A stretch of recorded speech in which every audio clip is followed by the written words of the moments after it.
Waking up at sunrise, kingdom in my eyes. Thank you for joining us for the making of the female CEO, where we go beyond the Instagram ready CEO to provide the behind the scenes grit that shapes and develops CEOs.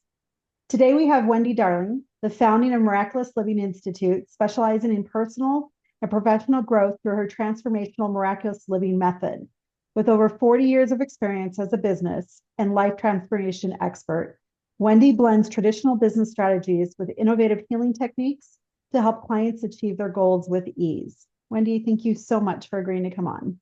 Oh, absolutely. My pleasure. Wendy and I have had the pleasure of knowing each other for quite some time and through a wonderful gentleman who you guys have had me talk about several times on this show. I called him Dad, but his name was Bernie Dorman, and he was the founder of IBI, which then became CEO Space. So, Wendy, I want to start off with, what does happiness mean to you? Oh, happiness. That's a great question. It takes so little to be happy, to just be in present moment and appreciating everything in my life. And sometimes it's even appreciating things that maybe you don't really love at the moment. But to just being true to yourself, whatever that might look like. Because I think a lot of people try to chase happiness. So it's always something to be achieved, as opposed to, we can choose right now to be happy. I live a very peaceful, contented life. And that brings me a lot of happiness. What does success mean to you? Oh, again, this is a very personal definition, because in our world today, there's so much media blitz with what is projected as success. This business with almost worshiping celebrity. And it's like big. And success, I recently had ankle replacement surgery. And success for me is walking and being able to start to use my body again. When I first got in business and in my field, I was really driven and I was chasing something. I thought something that I thought I should be doing. Now, you have to remember, I started my own business in 1981, and I was working even before that within an organization. Opportunities for women were not as prevalent as they are today. And unfortunately, because it taught me a lot, my mentors were men. And so I had to do things, or at least I thought I had to do things more utilizing masculine qualities, which after a while didn't work for me because that's not my design. And so I think success has to be a very personal exploration. I think it has to be a personal whatever, because success can mean so many different things. Okay, I might be successful at achieving a certain amount of income. I might be successful just starting out of the gate, creating a new business. Taking that first step, I call that success. So I think what people have to be careful about is to not necessarily define success by outer influences, but by your inner self. What would success look like for you? Because I've been blessed. As you mentioned, I think this is my 43rd year since I started my own business. So I've been doing this for a little while, and I'm still doing it. Maybe not quite the same way, or that driver that was there before, she's not there anymore. But I do things from a different place. So again, success is very personal. And when I look back at my career, I'm just so grateful, for so many opportunities, including things that didn't work out, because it gave me an opportunity to course correct, to take a step back. And one of the things I feel I'm very successful at is not giving up. I just had that ever-ready battery bunny within me that just kept going. And so for that, I'm very grateful. And that's something I really try to impress upon people is don't give up. If something, it's kind of like throwing spaghetti at first and seeing what might stick on the wall or not. And so perseverance is so critical today. And quite honestly, because we're women talking, the world needs more women in leadership today than ever before. We need the skills that women bring in terms of uniting and developing teams and working for the greater good, as opposed to what used to be, and may still be, unfortunately, a more autocratic way of doing business. And we find that the skills that women bring are just really excellent in developing a company and developing a business and developing a career. The one thing that I get from what you're saying is that the unfiltered journey, right? So many people see the success, but not the process. And you're talking about the femininity that women bring to business, which is the collaboration, right? That's the collaborative efforts that's part of the feminine. Can you share a specific behind the scenes moment where you doubted your path or you faced resistance? And what did you do to stay the course? I can give you quite an example. It's been quite a long time ago. It's been 30 years or so ago. As I mentioned, I was very driven in my career. Some might say I was a bit of a workaholic. I loved what I was doing. You know, I worked with organizations, corporations, to work with the executives and their teams to get the results they want. I've always been very results oriented, still am. And I was working for I was under contract with a Fortune 100 company, traveling all over the United States. And I was scheduled to, at this moment, to fly from Texas to LA. I had a big old group of people waiting for me. I was sick as a dog. And in my foolishness, I'm like, well, the show must go on mode. It never entered my sweet little brain that maybe I should call them and say, you know, I'm really sick. As much as I hate to do this, it might not be in our best interest to do this now. Oh, no. So I'm sick as a dog.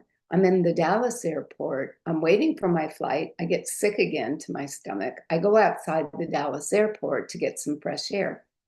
Well, I passed out. I fell over a ledge and I fell 25 feet.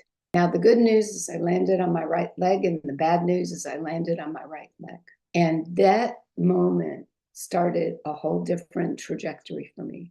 First of all, it took 5 surgeries over 10 months before I knew if I would ever walk again, which I did. I was fortunate. I mean, I did almost everything except run, which was fine with me. Even got to wear heels, which I do not do any longer. And so I'm in the hospital the first month going, what choices have I made that got me to this moment? And what choices am I going to have to make to dig me out of this very deep hole? Because around week 3 or 4, it's been a long time ago, so I don't remember, my former husband came, suitcases packed, saying he no longer wished to be married. And when we ultimately went to court, he was awarded full custody of our son, who was only 4.5 at the time. So my whole life blew up right before my eyes. You know, there was nothing on that whiteboard. It was open. And I had to decide, you know, what have I been doing that I need to maybe start changing?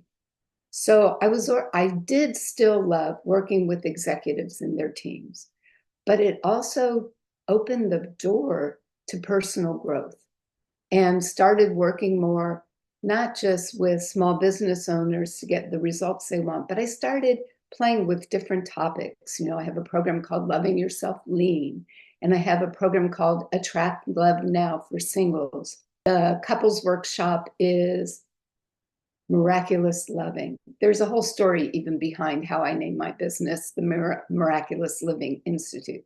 I never thought I would be in the miracle business ever. And also while I was recovering, you know, I was devastated losing my son. That was the harshest journey. Now, I will tell you, it's all worked out. It took a while, but that was harsh as well. And I even created a workshop for living parenting after divorce. So, just playing in a lot of different things. And also, my mom was the one that suggested I learn how to meditate, and not to get into all the details of what happened. But as I was learning, my transformational system began to emerge. And I have this beautiful system now that I can find anything interfering, creating misalignment, creating a gap, preventing you from getting the results you want. And we can easily and quickly close that gap. And so even though, and you need to know, I was not that kind of girl before my accident. I was your traditional consultant. I wore suits. And then suddenly I'm seeing things, I'm hearing things, I'm noticing things, I'm able to do things.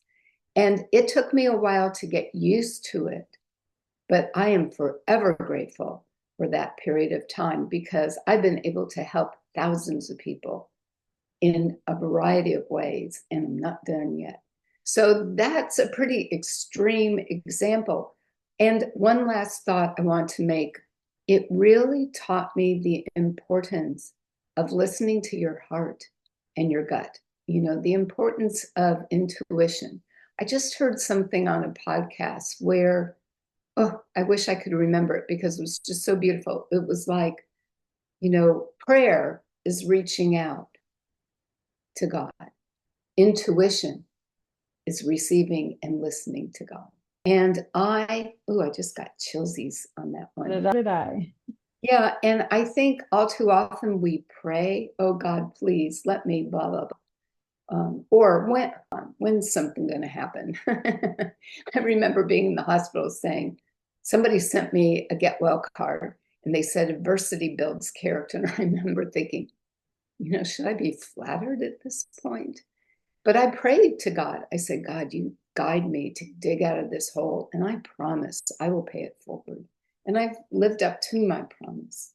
So that intuitive part, it plays such an important part, certainly in my life, the lives of my clients, and I think for any of us, because when we pay attention to the inner guidance system, life is sweet. Let's discuss the real cost of success. You mentioned something that happened to you in the beginning where you were like, should I go forward? I mean, my whole life is imploding. And then you talked about, doubting, facing that resistance and what do I do to stay the course? But let's talk about what personal sacrifices have you made to get to where you are today? And how did you navigate balancing your ambitions and those costs? Yeah. Early on, a lot of sacrifices. I neglected my marriage. Once I had my son, I put in a lot of time with him, not so much my husband, and big time with my work. I would stay up late at night. I traveled a fair amount. So I had those kind of sacrifices. There's a lot of BA before my accident and after my accident. I sacrificed my health. I wasn't taking as good of care of myself. I was doing silly things like juice fasts. And this is when juice fasts were very different than what they are today. So that was a sacrifice. And, I think the number one place was really taking care of me first, making sure I was okay. The old adage of when you're in the airplane, in the case of an emergency, you put your mask on first. And I wasn't. So that was definitely a sacrifice. And losing custody of my son, that was a huge one. And it took a long time before I was able to unweave all of that. But there was a lot of undercurrent that I needed to deal with personally that also made a huge difference in my life and makes me better as a consultant, as a coach. Yeah, you really just epitomize resilience, because there's a lot of talk about resilience, but it often lacks context.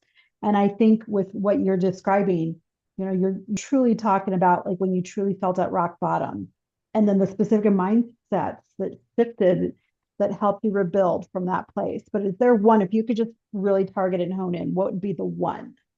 I think instead of trying to take leaps, I took tiny steps. I wanted to be very intentional with the choices I made. And it helped me not only, trying to remember, there's the old philosophy to move slow to gain momentum. And I really embraced that. I think it also helped me reestablish trust in myself, because my accident and everything that came with it knocked my confidence. Prior to my accident, I was fearless. You tell me, hey, you think you can do this? I'm like, oh, sure. Even though I wouldn't maybe have a clue what to do, I had enough confidence to know I'll figure it out. We'll make it work. And it did. But after my accident, my confidence really rocked. And I think also when you're starting out in a business or a new arm of your business, I think that's really important. Don't try to bite off too much. I was just talking with somebody yesterday who is in the very early stages of creating her business. She's creating a coaching business after being a very high-level administrator in a school system, and a large one. And she was planning all of this stuff. And even in her blogs, and I just listened to her first podcast, she's taken too many big bites. It's like, chunk it down. People, especially when they're questioning things, take tiny little bites, take tiny little steps, take that little step, see how it feels, and then take another step. But don't try to leap it, because then, I'm not a fan of leaps. I did that, 30 some years ago. Wasn't my best job. Wasn't my best move. Let's talk about breaking the mold. As a female CEO, did you ever feel pressure to fit into a particular leadership, especially you and I? We started way back when, and you kind of mentioned that at the beginning. But did you ever feel pressure to fit into a particular leadership style that didn't resonate with you? And if so, Yeah. how did you ultimately define what authentic leadership meant to you? Yeah, well, again, before accident, after accident, I really saw how some of my choices were more masculine oriented. And, there's enough of, I don't even know what adjective to use, maybe rebel. But I don't want to say rebel, but I was just very determined. I knew I had this huge heart, and I wanted people to live the life of their dreams, period, whatever that might be, personally or professionally. And I insisted on me being me. I think that's a nice thing that comes with experience and age. It's like, this is me. Not everybody's going to love it. Hopefully there'll be more than not. And so I've never worried about it. And I think because of it, I only attract a certain kind of clientele. I don't get these other people that, are just not aligned with who I am. And I think that is also very important. That level of authenticity is so critical in generating and manifesting that which you really want to be experiencing. Because if you're trying to be somebody and it's really not you, guess what? I work with energy, and it disrupts the energy. Now, you need to know, yes, I work with energy. I do all this wonderful stuff here, but I'm very grounded. People sometimes call me a bit of an enigma, because I'm unique. And I love that. That's me. And I'm not trying to be there for everybody. My intention is to serve those who are ready to benefit from what I can offer, because what I want to do is I want you to get the results you want. I want you to be living the life of your dreams. You mentioned one of the best mindset shifts that you had was the small steps. And that's actually success often lies in the small, daily habits that no one else sees. So what are the unglamorous but critical habits that played a major role in your success as a CEO that you wish more people knew about? First of all, I spend most days meditating. I'm not a huge meditator, meaning you're not going to see me meditate for hours. I may go for a walk that is meditative for me. My mind is very quiet now most of the time because I've been doing this for so long. Also, the Miraculous Living Method is a daily practice. What I love about it is we literally create how you want your mind to be thinking, how you want it to be projecting. And the system, what's so beautiful is, say, for example, I work with affirmations, but there's more to this. So I'm just giving you a little piece because we use sound as a way to bring you into alignment. And there's more to that too. And let's say an affirmation that's very common in the beginning when I work with somebody is, I am safe. Well, what happens when you say, I am safe? Anything that's in your subconscious, meaning it's below your awareness, anything that's below that awareness that is not in alignment, it starts showing up. And it's oh, really? I'll show you how unsafe you feel. And whatever other little background statements are being said. I mean, they say we have like 64 to 70,000 words and sentences a day. And the majority of those are the same ones that we had yesterday. So what I love is my Miraculous Living Method changes your brain. So it's kind of like getting your Rubik's Cube of your mind back into alignment.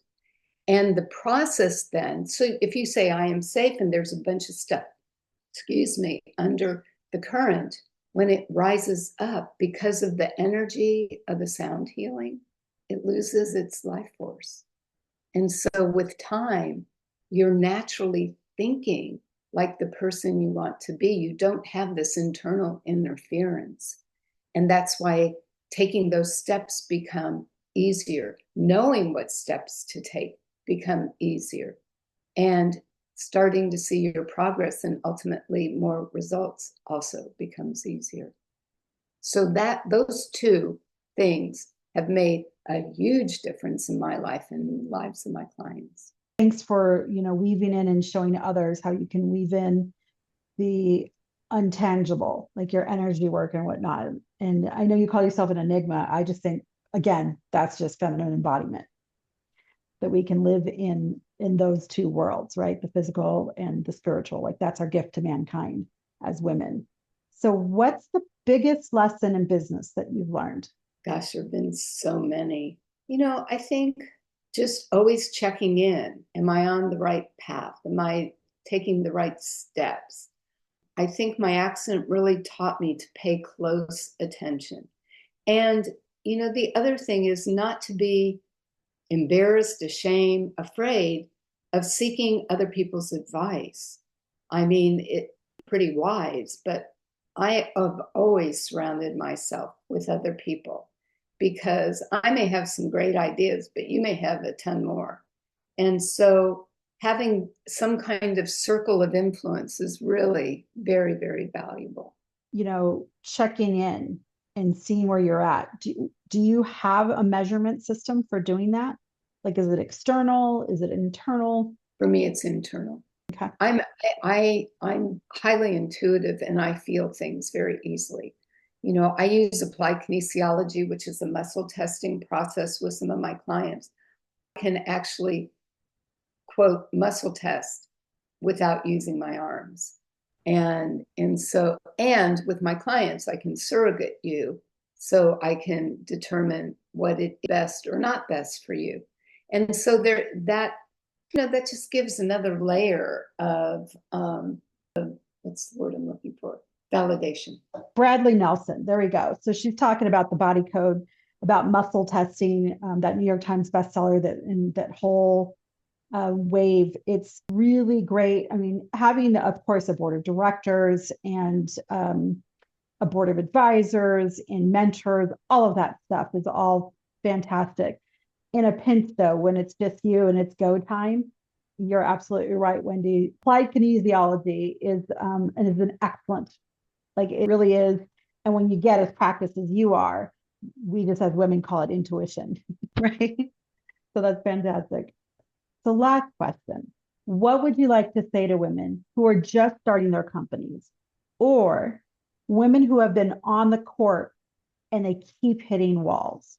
Okay, let's deal with the ones that are hitting walls first. You know, I have a theory of red light, yellow light, green light in terms of taking action. So red light means stop. Green light, obviously, you know, go. Yellow light, you keep going back and forth, which really turns into a red light.